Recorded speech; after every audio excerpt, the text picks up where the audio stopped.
Le Seigneur soit avec vous. Évangile de Jésus-Christ selon saint Matthieu.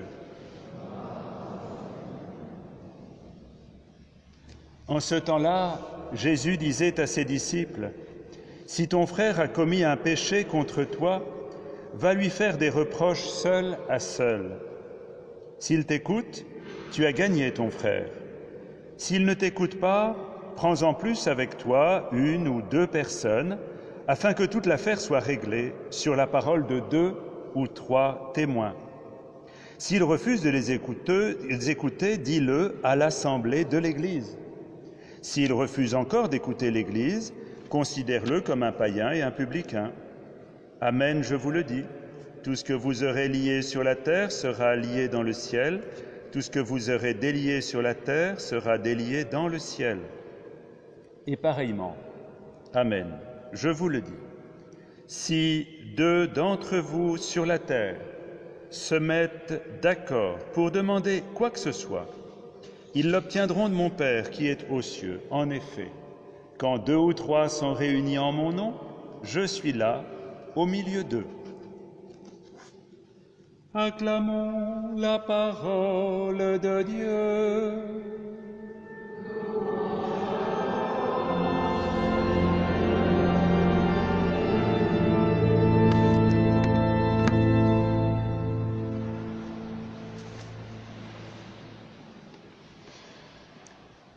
Le Seigneur continue de dimanche en dimanche à créer en nous un cœur de disciples. Et cette semaine, il nous fait rentrer dans le concret du concret de la vie communautaire et fraternelle.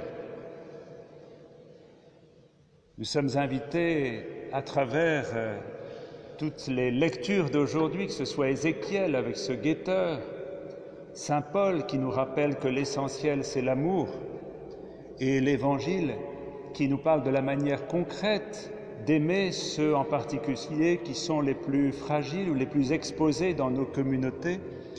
Nous sommes appelés à entrer dans le cœur même de Dieu.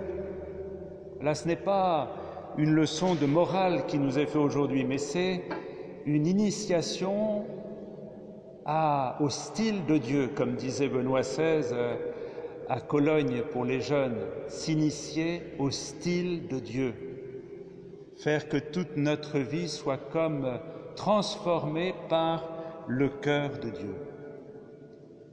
Alors dans les communautés chrétiennes, dès le début, il y a eu de fort belles choses. Vous vous souvenez, dans les Actes des Apôtres, au chapitre 2, il y a cette assemblée qui chaque jour se retrouve pour louer le Seigneur, qui partage le pain, qui rend grâce, qui se retrouve au temple, et cette foule qui se joint, qui est touchée au cœur par la découverte de Jésus. Voilà, il y a encore aujourd'hui des gens qui viennent.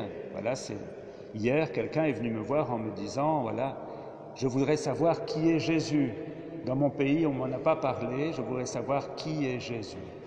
Voilà, aujourd'hui encore, le Seigneur puissamment travaille les cœurs. Et puis, dans la communauté chrétienne du début aussi, dans les actes, on nous dit que tout n'est pas forcément rose. Il y a aussi des rivalités, des tensions, quelquefois des manques de partage. On a la difficulté, vous vous souvenez, entre les veuves d'origine juive et grecque, il va falloir organiser ça avec les diacres. Bon, le péché est là aussi, au cœur de la communauté.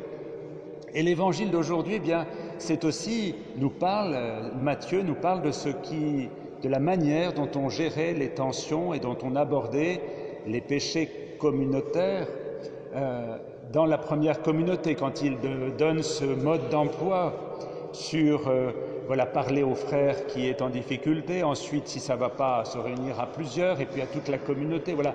Il y a tout un processus qui correspond à ce qui se passait dans les premières communautés, qui s'appuie sur la parole de Jésus. Voilà, Matthieu va remonter à l'enseignement du Christ pour dire voilà comment on procède dans nos communautés naissantes du christianisme pour vivre cette progression et aussi cet accompagnement des éléments les plus fragiles de nos communautés. Il ne suffit pas pour faire une communauté de se préoccuper uniquement des besoins matériels, de l'organisation et du souci, je dirais, du corps de l'autre. Bon, c'est bien, toutes ces démarches d'œuvres qui vont aider les plus pauvres, c'est extrêmement important et il faut sans cesse se le rappeler. Le pape nous le rappelle sans cesse, il y a un partage à faire des biens matériels également. Mais il y a un au-delà de ce partage, même si ce partage concret est la base.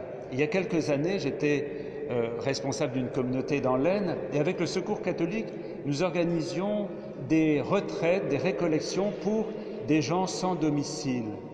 Voilà, des gens en grande difficulté sociale et on avait organisé des retraites qui étaient mélangées bénévoles du Secours catholique et personnes en grande difficulté sociale. Parce que le bien doit aller au-delà de l'aspect concret.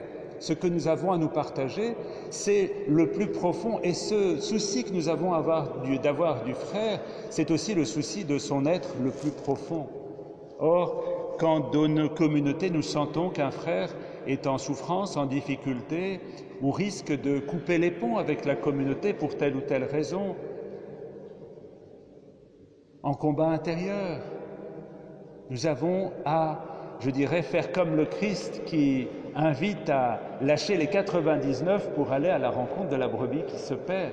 Et d'ailleurs, c'est étonnant, et c'est très parlant, mais ce texte d'évangile qui nous parle de la manière de gérer les souffrances dans la communauté, eh bien, est précédé directement, juste avant, par la parabole des brebis perdues, de la brebis perdue. Et on voit le Christ qui, parlant du cœur du Père, lui dit, vous savez, Dieu est comme ça. Quand un de ses petits semble être sur le point de se perdre, eh bien, il va tout lâcher pour aller à la recherche de ce petit, de cette brebis qui est partie dans la montagne, on ne sait pas trop où, qui s'est pris dans les ronces. Eh bien, le Seigneur va tout lâcher parce que le cœur du Père ne veut pas qu'un seul de ses petits ne se perde.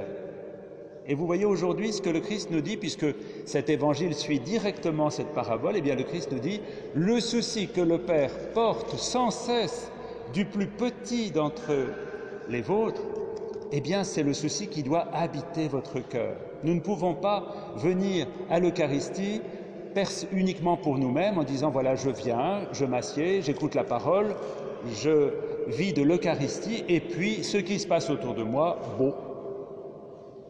Si on ne se regarde pas les uns les autres, on n'est pas chrétien. On n'est pas chrétien. Donc, je vous invite à vous regarder les uns les autres. Pas facile, hein, on n'a pas l'habitude de se regarder et de prêter attention. Parce qu'on est aussi dans nos soucis, dans nos pensées, peut-être aussi dans nos organisations. Et prendre le temps de se dire, mais je suis à côté de quelqu'un qui a peut-être besoin de mon regard, de mon écoute, de ma présence. Peut-être c'est crucial aujourd'hui que cette personne sente que je suis là, à côté d'elle, même en silence. Alors pour faire ça, il n'y a pas besoin d'être extraordinaire. Hein. C'est pas une espèce de... On n'est pas comme on disait dans le temps, des dames d'œuvre qui vont se pencher vers les petits et les pauvres. C'est pas du tout ça. Le chrétien, c'est pas quelqu'un qui se sent supérieur aux autres. C'est quelqu'un qui se sentant pécheur, pardonné, aimé follement, a envie de communiquer cette folie de l'amour de Dieu à ceux qui sont autour de lui et en particulier à ceux qui sont en difficulté. Et peut-être que la personne qui est en difficulté est moins pécheur que moi, mais ce n'est pas ça qui doit m'empêcher d'aller vers cette personne pour essayer de lui manifester combien elle est aimée de Dieu. Voilà la communion des pécheurs pardonnés. Voilà ce que nous sommes, une communauté aimée de Dieu. Voilà ce que nous devons chanter au monde. Et pour pouvoir le chanter, il faut que nous le vivions concrètement les uns avec les autres. Une communauté de pécheurs follement aimés de Dieu et qui se préoccupent en particulier de ceux qui sont les plus en souffrance dans leur cœur, dans leur corps, dans leur âme. Toutes les démarches que nous faisons à ce moment-là doivent être empreintes d'une infinie délicatesse, la délicatesse même du cœur de Dieu. Il ne s'agit pas d'aller trouver le frère en lui disant « Écoute, moi je sais ce qui est bon pour toi, tu vas faire ci, tu vas faire ça. » D'abord, si on fait ça, vous savez bien ce qui se passe. Ça se bloque complètement si vous allez trouver l'autre du haut de votre savoir ou de votre pouvoir, vous ne pouvez absolument pas être fraternel. La première démarche de tout chrétien doit être d'aborder le frère avec le plus de délicatesse possible, de discrétion, d'humilité, parce que nous sommes dans la même condition que le frère. Et parce que nous sommes dans cette condition de pécheurs aimés, nous l'abordons avec simplicité, tendresse et proximité délicate. Que le Seigneur nous donne de vivre cette proximité avec joie, cette délicatesse avec joie. Et quand on dit vous le considérez comme un publicain ou un païen, ça ne veut pas dire qu'on va rejeter le frère s'il refuse d'entrer progressivement dans une communion.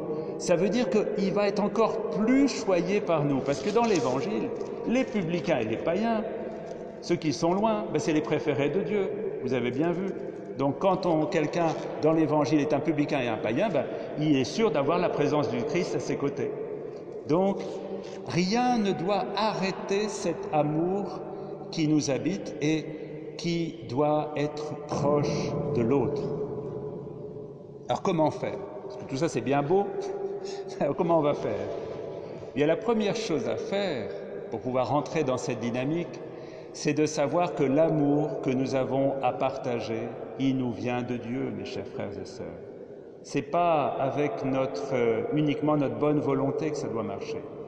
C'est si nous acceptons de recevoir cet amour de Dieu que nous pouvons le partager. Et c'est pour ça qu'à la fin de cet évangile, il est dit « Si 2 ou 3 se réunissent en mon nom, c'est-à-dire autour de moi, le Christ, autour de l'amour du Père, animés par le même esprit, si nous nous rassemblons dans l'amour, alors nous pouvons porter cet amour à tous ceux qui en ont besoin. » Vous voyez le lien entre amour fraternel et amour que nous recevons de Dieu.